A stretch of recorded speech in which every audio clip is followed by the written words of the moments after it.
এবং এখানে আর একটা বিষয় ক্লিয়ার করা দরকার, এই তত্ত্বাবধায়ক ব্যবস্থা ফিরে আসলে এই ইন্টারিম গভর্নমেন্টের কোনো নেচার চেঞ্জ কেউই আমরা চাইনি এবং এটা করাও সম্ভব না।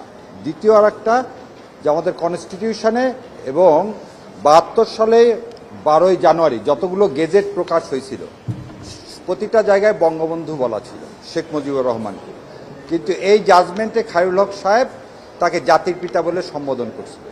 সো আমি অনারেবল সুপ্রিম কোর্টের কাছে বলেছি এই জাতির পিতা শব্দটা এই জাজমেন্ট থেকে যেন এক্সপান্স করা হয়।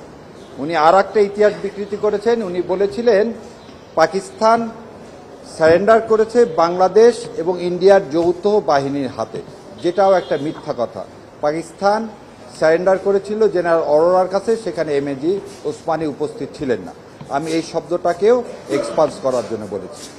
ওভারঅল এই তত্ত্বাবধায়ক ব্যবস্থা পুনর্বহাল চাওয়া হয়েছে যাতে এটা নেক্সট ইলেকশন থেকে এটা বলবৎ হয় এবং সেটা এই বাই দিস টাইম, যদি আমরা বলছি যে এই যে কেয়ারটেকার গভর্নমেন্টের যে আপিলটা অ্যালাউ হয়েছিল এই আপিলটা খারিজ করতে হবে, এটা ডিসপোজ অফ করলে হবে না, কোনো অবজারভেশন দেওয়া যাবে না, হয় এটা অ্যালাউ করবেন না হলে খারিজ করবে।